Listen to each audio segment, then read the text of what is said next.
मैं यशस्पति झा, व्याख्याता व्याकरण, राजकीय शास्त्री संस्कृत महाविद्यालय अलवर।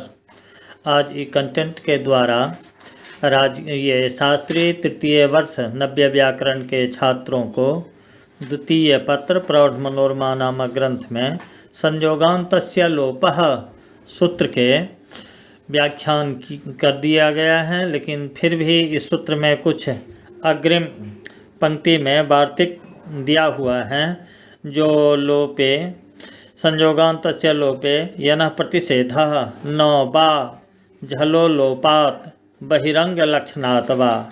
इन तीन वार्तिकों में आरंभ के दो वार्तिक यथोद्देश पक्ष में कहे गए हैं और तीसरा वार्तिक कार्यकाल पक्ष का आश्रय लेकर कहा गया है। तो मनोरमा में लिखा गया है जो यत्त्वाहुः वार्तिक कृतो वचनम प्रत्याख्यान प्रकारद्वयम तो भाष्यकृत इति तन्निर्मूलम मतभेदेन प्रमाणाभावात्।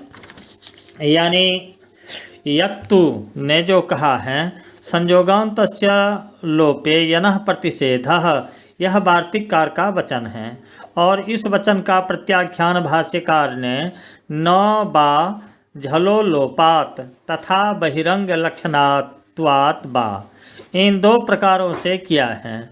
सो यत्तु का उपर्युक्त कथन निर्मूल है क्योंकि यहाँ भाष्यकार का वार्तिककार से मतभेद होने में कोई प्रमाण नहीं है। लेकिन शब्दरत्न में कहते हैं मतभेद इति न वेति बा शब्दस्वारस्येन वचनारंभवादिना एव प्रत्याख्यान प्रकारो भाष्यकृत्तु तर्हि वक्तव्यम न वक्तव्यम इत्यादि शब्द एव प्रत्याचष्टे इति सर्वं वार्तिकृत एवेति भावः। यानी तीन वार्तिकों में प्रथम वार्तिक का प्रत्याख्यान जो दूसरा वार्तिक है न बा झलो लोपात, उसमें आए बा शब्द के स्वारस्य से यह सिद्ध होता है कि जिसका संयोगांत लोपे यनः प्रतिषेधः यह वचन है, उसी ने अपने वचन में अरुचि दिखाने के लिए बा शब्द का प्रयोग करके दूसरे वार्तिक के द्वारा अपने प्रथम वचन के प्रत्याख्यान का प्रकार बताया। क्योंकि भाष्यकार तो तत्तर्हि वक्तव्यम न वक्तव्यम इत्यादि शब्दों के द्वारा ही किसी वचन का प्रत्याख्यान करते हैं, न कि न बा इत्यादि शब्दों से। अतः उपर्युक्त तीनों वार्तिककार के ही हैं, इस जिनमें यथोद्देश पक्ष का आश्रय लेकर पहले यन के संयोगांत लोप का निषेध किया, पुनः यथोद्देश पक्ष का ही आश्रय लेकर झल का अपकर्षण संयोगांतस्य लोप सूत्र में मानकर संयोगांत झल का ही लोप होना स्वीकार करके प्रथम वचन का प्रत्याख्यान किया। पुनः अंतरंग परिभाषा की दृष्टि में संयोगांत लोप के असिद्ध होने से जब दोष आया तो कार्यकाल पक्ष का आश्रय लेकर बहिरंग लक्षणत्वात् बा, इस तीसरे वार्तिक के द्वारा प्रथम वचन का प्रत्याख्यान किया गया है। और मनोरमाकार मूल में कहते हैं यद्यप्याहुः काव्यम कलत्रम साल्वम चाचक्षानः काव फलत साल अदभ्र ते रघवत इति तदपि न पक्षत्रयेपि संयोगांत लोपस्य दुर्लभत्वात् आद्य पक्षद्वयैकरूप्यार्थं पूर्वम अंतरंगम परम बहिरंगम इत्यालोपणी लोपयोर सिद्धस्य सुवचत्वात्। अतः कातंत्र परिशिष्टे शुक्लयते क्विपि शुक्ल इत्युदाहृतम् बान्तयो क्विपि उठो दुर्लभत्वात् न च अस्थानिवत्वं क्वो विधिं प्रति तन्निषेधात् विचि लोपो व्योर्बली इति लोपस्य प्रसंगाच्च गिरिवेश्यतेस्तु क्विपि यनः प्रतिषेधार्थं वचनारंभ पक्षे गिरिवेडित्युचितं प्रत्याख्यान पक्षे तो मान्तमेवेति दिक्। यानी किसी ने जो संयोगांत लोप का उदाहरण देते हुए कहा काव्यम कलत्रम साल्वम चाचक्षाण अर्थात अचक्षाण अर्थ में काव्य कलत्र साल्व शब्द से निच प्रत्यय करके काव्यी कलत्री साल्वी से कोई प्रत्यय करके उसका सर्वापहार लोप तथा निलोप होने पर काव्य कलत्र साल्व बन जाने पर सुविभक्ति आएगी। उसका हलंग्यादि लोप हो जाने पर संयोगांत लोप होगा तो काव कलत साल तथा इसी प्रकार अद्रिभि का अधब रूप बनता है। इस प्रकार संयोगांत लोप के काव और 4 उदाहरण जो प्राचीनों ने दिया तो मनोरमाकार उसका खंडन करते हुए कहते हैं, ऊपर जो 3 वार्तिकों में 3 पक्ष संयोगांत लोप के विषय में कहे गए हैं, उन तीनों पक्षों में से किसी भी पक्ष में संयोगांत लोप उपर्युक्त स्थलों में दुर्लभ है अर्थात नहीं हो सकता, क्योंकि उपर्युक्त तीनों पक्षों में आरंभ के 2 पक्षों में एक रूपता लाने के लिए पूर्व पूर्व को अंतरंग तथा उत्तरोत्तर को बहिरंग मानना पड़ेगा। तो संयोगांत लोप की अपेक्षा उत्तर अल्लोप तथा निलोप बहिरंग होंगे, क्योंकि संयोगांत लोप के स्थानी की अपेक्षा अल्लोप तथा निलोप का स्थानी उत्तर है। इस प्रकार अंतरंग संयोगांत लोप की दृष्टि में बहिरंग अल्लोप निलोप को असिद्ध कहा जा सकता है। इस प्रकार अल्लोप निलोप के असिद्ध हो जाने पर संयोगांत तत्व नहीं रह जाने से संयोगांत लोप उपर्युक्त स्थलों में नहीं हो सकता। यहीं पर शब्दरत्न टीका में इस प्रकार के शब्दरत्नकार ने कहा है, जो कावित्यादि संयोगांत लोपादिति भावः ननु पूर्वं पूर्वस्थानिक मंतरंगम इत्यर्थो न भाष्य सम्मतः, किंतु पूर्व पूर्व निमित्तक मित्येव किंच प्रातिपदिकात् निच उत्पत्तेरेव भाष्य सम्मततया बहिर्भूत सुप निमित्तक संयोगांत लोपोपि बहिरंग इत्यरुचेराह बान्तयोरिति। यानी प्राचीनों ने जो काव्य इत्यादि उदाहरण दिया है वह संयोगांत लोप से निष्पन्न हुए हैं। यह उनका तात्पर्य है। अब शब्दरत्नकार मनोरमा में जो आगे बांतयो कुपी आदि कहा गया है उसकी भूमिका बांध रहे हैं, परंतु इस भूमिका से पहले मनोरमा की एक पंक्ति का अर्थ छूट गया है, उसे स्पष्ट करने की मैं ध्यान देता हूँ। जो पूर्व पूर्व स्थानिक अंतरंग होता है और उत्तर उत्तर स्थानिक बहिरंग होता है।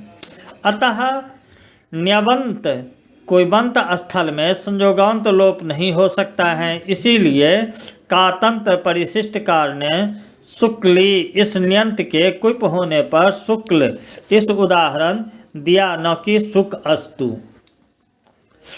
अब शब्दरत्न को इस तरह से जो है ना मैं बता रहा हूँ कि पूर्व पक्षी का तात्पर्य है कि संयोगांत लोप की अपेक्षा अल्लोप निलोप को जो मनोरमाकार ने बहिरंग माना वह उत्तर स्थानिक होने के कारण, क्योंकि संयोगांत लोप का जो स्थानीय यकार आदि है उनकी अपेक्षा अल्लोप निलोप का स्थानीय अकार तथा इकार वे दोनों उत्तरोत्तर हैं लक्ष्य में, परंतु पूर्वम पूर्वम अंतरंगम का अपूर्व पूर्व स्थानिकम अंतरंगम यह अर्थ भाष्य सम्मत नहीं है, अपितु पूर्व पूर्व निमित्तक कम अंतरंगम यही अर्थ भाष्य सम्मत है।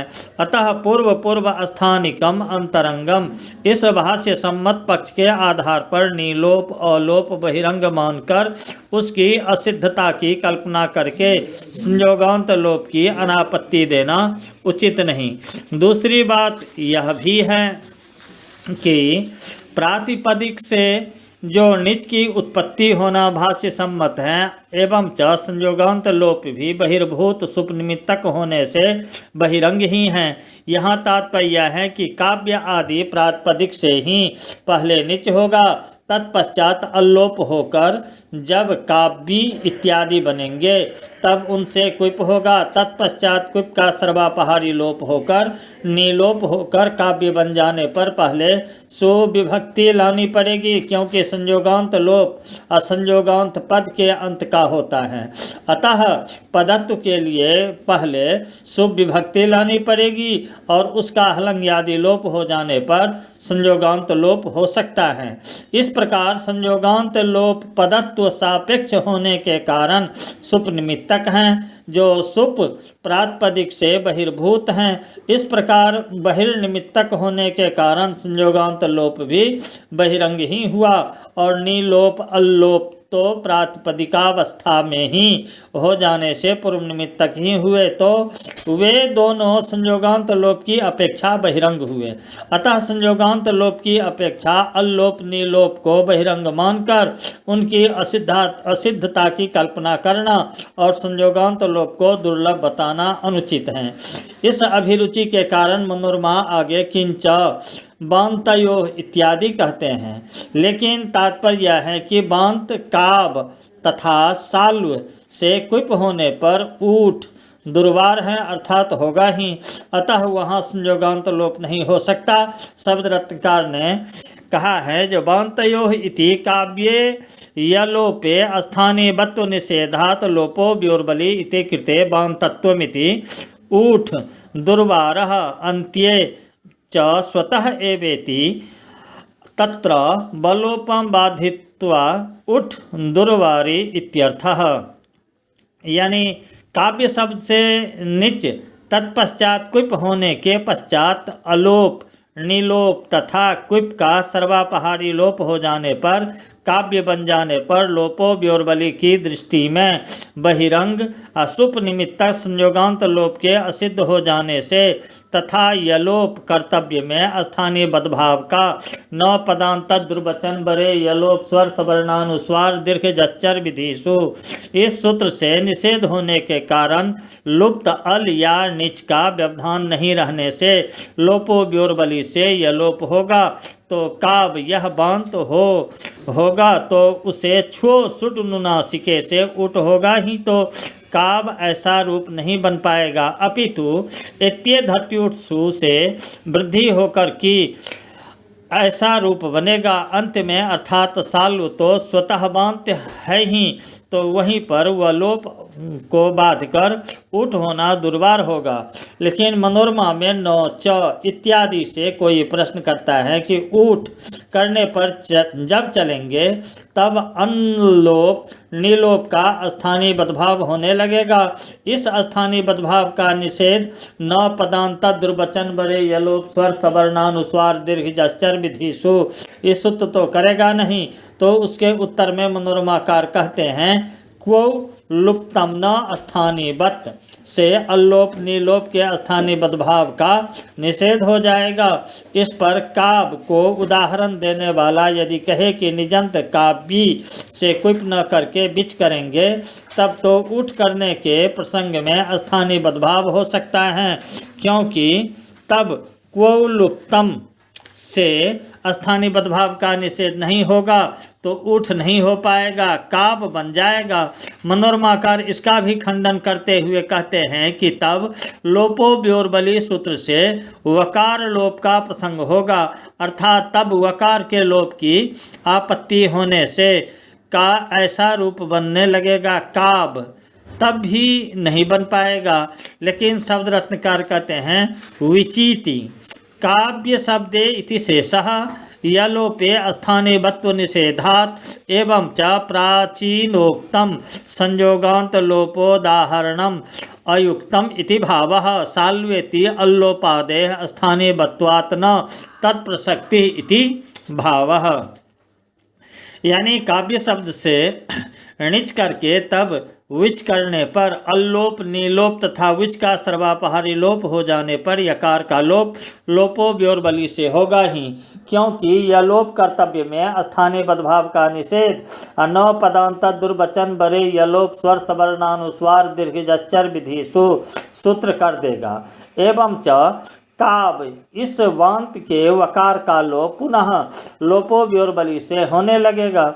इस प्रकार प्राचीनों ने जो संयोगांत लोप का उदाहरण काब दिया वह अनुचित है। हाँ, सालों में यदि क्विप के बजाय विच किया जाएगा तब वहाँ अल्लोप नीलोप को स्थानीय बदभाव हो जाएगा, क्योंकि वकार लोप कर्तव्य में स्थानीय बदभाव का निषेध नहीं हो सकता। अतः अल्लोप आदि के स्थानीय बदभाव हो जाने से लोपो व्योर्बली से वकार लोप की आपत्ति वहाँ नहीं होगी। तो मनोरमाकार इसी पर कहते हैं, संयोगांत लोप का उदाहरण संयोगांत लोपे यनः प्रतिषेधा इस वचन के आरंभ पक्ष में गिरिबेशमी, इस निजंत से क्विप करने पर अल्लोप नीलोप, क्विप का सर्वापहारी लोप होने पर गिरिबेशम बनेगा। अब भकार का संयोगांत लोप होकर जस्तु चर्त होकर परिबेट, यह उदाहरण उचित होगा। तो प्रत्याख्यान पक्ष में जो संयोगांत झल का ही लोप होने से मकार का संयोगांत लोप नहीं होने से गिरिबेशम ऐसा मानते ही रहेगा, परंतु ऐसा मानना उचित नहीं होगा, क्योंकि किसी भी वचन का प्रत्याख्यान तभी उचित होता है जब आरंभ पक्ष तथा प्रत्याख्यान पक्ष दोनों में फल की समानता हो। अर्थात वचनारंभ के द्वारा जिस फल की सिद्धि होती है उस फल की सिद्धि यदि प्रकारांतर से उस वचन को माने बिना भी हो जाए तभी वचन का प्रत्याख्यान उचित होता है। यहाँ तो संयोगांत लोपे इत्यादि वचन मानने से गिरिबेट ऐसा रूप बन रहा है और उसका प्रत्याख्यान करने पर मानते गिरिबेशम ऐसा। अतः दोनों पक्षों में फल की भिन्नता के कारण वचन का प्रत्याख्यान उचित नहीं कहा जा सकता था। लेकिन शब्द रत्नकार जो कहते हैं मांत में वेति अस्या प्राप्नोति शेषः तस्मात् तत्पक्षेपि वाक्य भेदेन व्याख्याय गिरिबेडित्येव, अन्यथा आरंभ प्रत्याख्यानयो फलभेदः स्यादिति भावः। यानी इसमें तात्पर्य यह है कि मनोरमाकार का जो वचन है प्रत्याख्यान पक्षे तो मांत में व उसका प्राप्नोति इतना शेष है, अर्थात उस वचन में प्राप्नोति इतना और जोड़ लेना चाहिए, तब पूरा वाक्य होगा प्रत्याख्यान पक्षे तो मांत में प्राप्नोति। अब मनोरमाकार का तात्पर्य यह निकला कि संयोगांत लोपे इत्यादि वचन रूप वार्तिक के प्रत्याख्यान पक्ष में तो गिरिबेशम ऐसा मांत रूप ही प्राप्त होगा, इसलिए झल के अपकर्थन वाले पक्ष में भी वाक्य भेद करके व्याख्या करनी चाहिए, जिससे इस पक्ष में भी गिरिबेट यही रूप बने और यह वाक्य भेद से व्याख्या का जो प्रकार है वह पहले कहा जा चुका है कि झलह, इस वाक्य भेद के कारण कभी कभी झल भिन्न का भी संयोगांत लोप होता है। इस प्रकार गिरिबेशम में झल भिन्न मकार का भी संयोगांत लोप हो जाएगा तो गिरिबेट रूप बन जाएगा। इस प्रकार प्रत्याख्यान का औचित्य उत्पन्न होगा। अन्यथा यदि वाक्य भेद से बिना व्याख्या किए आरंभ पक्ष में तथा प्रत्याख्यान पक्ष में फल की भिन्नता होगी तो प्रत्याख्यान करना अनुचित होगा। तो मनोरमाकार ने में जो इति दिक् कहा है तो भाष्यकार उस दिक् का अभिप्राय बताते हैं कि शब्द मनोरमा शब्द रत्न टीका में जो दिगर्थस्तु दिक् इति दिगर्थस्तु संयोगांत लोप संयोगादि लोप विषयकतया अरब्धस्य यनः प्रतिषेधः इति वचनस्य संयोगांत लोप विषयकस्य झलो लोपात् इति प्रत्याख्यानम्, अतएव तत्र संयोगांत लोपो झलो लोप इति भाष्ये व्याख्या कृता।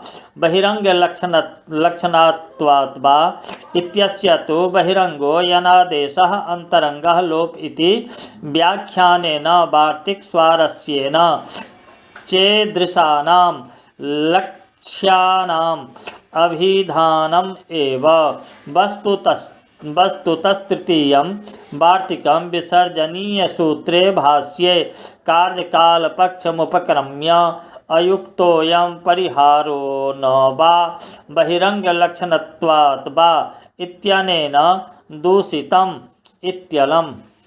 यानी इसका दिक् का यहाँ पर अभिप्राय यह है कि आरब्ध वचन यनः प्रतिषेधः का विषय संयोगांत लोप तथा संयोगादि लोप दोनों हैं। अर्थात इस वचन के द्वारा यण के संयोगांत तथा संयोगादि दोनों लोपों का निषेध किया जाता है। उसमें यन के संयोगांत लोप के निषेध का प्रत्याख्यान वार्तिक झलोलोपात के द्वारा किया गया है, न कि संयोगादि लोप के निषेध का। इसलिए वहाँ पर संयोगांत लोपो झलोलोपः ऐसी व्याख्या झलोलोपात की भाष्यकार ने की है। तो तीसरा वार्तिक जो कहा गया है, जो बहिरंग लक्षणत्वा है, बहिरंग लक्षणत्वात् बा है, उसकी व्याख्या यनादेश बहिरंग है और लोप इसका अंतरंग है। तो वार्तिक के स्वारस्य से इस प्रकार के लक्ष्यों का अभिधान रहित अनभिधान ही मानना चाहिए। वस्तुतः ये तीसरा जो वार्तिक है, ये विसर्जनीय सूत्र के भाष्य में कार्यकाल पक्ष का उपक्रम करके भाष्यकार ने अयुक्तोयम परिहारो न वा बहिरंग लक्षणात् वा ऐसा कह करके उसमें दोष दिया है। लेकिन कौमुदी में इसका जो देते हैं सुध य प्लस उपास्यः, इस अवस्था में यन के यकार को भी द्वित्व करने के लिए यनो मयो द्वे वाच्ये वार्तिक में मैं इति पंचमी अयन इति षष्ठी इति पक्षे, अर्थात मयः को पंचमी तथा यनः को षष्ठी पक्ष में मैं से परे यन को द्वित्व होगा, ऐसा कहा गया है। लेकिन मनोरमाकार ने कहते हैं कि दोनों पक्ष अर्थात यन को षष्ठी तथा पंचमी, इस तरह मैं को षष्ठी तथा पंचमी मानना भाष्य में स्थित है। अतः धकार तथा यकार दोनों को वैकल्पिक द्वित्व होने से शुद्ध्योपास्य के चार रूप बनते हैं। यहाँ प्राचीनों ने जो धकार तथा यकार को द्वित्व करने के बाद पुनः दोनों को द्वित्व करके लोप के विकल्प पक्ष में तथा दोनों में अर्थात धकार तथा यकार में अन्यतर का पर्याय से द्वित्व करने पर 9 रूप बनते हैं, ऐसा कहा है। शब्द रत्नकार उसे स्पष्ट करने के लिए कहते हैं कि उभयद्वित्वेति द्विधम द्वियम एकम पुनर्द्वित्वे त्रिधम तृतीयम अन्येति एकधम द्वियम त्रियम एकयम द्विधम त्रियम द्वयोरपि द्वित्वे अन्यतरस्य पुनर्द्वित्वे द्विधम त्रियम अत्रियम द्वियम च अनुभय द्वित्वे एकधम एकयम लोप विकल्पान्यतर द्वित्वयो समफलता संभव मात्रेण तु उक्ति है। यानी 9 रूपों का प्रदर्शन मनोरमाकार ने भी किया है। एक धम त्रिधा एक यम द्वियम त्रियम एवं द्विधम त्रिधम च त्रिधा, अर्थात एक धकार वाला 3 रूप, एक धकार एक यकार, एक धकार 2 यकार, एक धकार 3 यकार। इसी प्रकार 2 धकार तथा 3 धकार भी 3 रूप वाले होंगे, अर्थात 2 धकार 1 यकार और 2 धकार 2 यकार। छठा जो है 6 नंबर के, उसमें 2 धकार और 3 यकार और 7वें में 3 धकार और 1 यकार, और 8वां 3 धकार 2 यकार, और 9वां 3 धकार और 3 यकार। तथापि शब्द रत्नकार ने भी अपनी शैली में 9 रूपों का प्रदर्शन कर दिया गया है। इसीलिए कहते हैं धकार तथा यकार दोनों को द्वित्व होने पर 2 धकार 2 यकार वाला एक रूप, पुनः द्वित्व करने पर 3 धकार 3 यकार वाला एक रूप, और दोनों में किसी एक को द्वित्व करने पर 1 धकार 2 यकार वाला एक रूप, 1 धकार 3 यकार वाला एक रूप, 1 यकार 2 धकार वाला एक रूप, और 1 यकार 3 धकार वाला एक रूप, और छठा दोनों को द्वित्व करके किसी एक को पुनः द्वित्व करने पर 2 धकार 3 यकार वाला एक रूप और 3 धकार 2 यकार वाला एक रूप। इसी तरह से 9 प्रकार के इसका रूप बनते हैं। इनमें विकल्प से लोप तथा अन्यतर को द्वित्व करने का फल यद्यपि समान ही है, तथापि लोप शास्त्र तथा द्वित्व शास्त्र की प्रवृत्ति संभव होने के कारण दोनों की प्रवृत्ति दिखाई गई है। यहाँ पर मनोरमा ने प्राचीनों के मत में ऊपर कोई नौच इत्यादि से प्रश्न किया कि अंतरंग द्वित्व कर्तव्य में बहिरंग यन असिद्ध हो जाएगा तो यकार को द्वित्व कैसे हो पाएगा, अर्थात नहीं हो पाएगा। इस पर प्राचीनों की ओर से उत्तर दिया गया कि त्रैपादिक अंतरंग कार्य में बहिरंग परिभाषा प्रवृत्त नहीं होती है। इस बात विसर्जनीय सूत्र के भाष्य में तथा उसकी कैयट प्रदीप व्याख्या में व्यवस्थापित है। अतः यन असिद्ध नहीं होगा, द्वित्व होने से कोई बाधा नहीं हो सकती है। इत्यलम।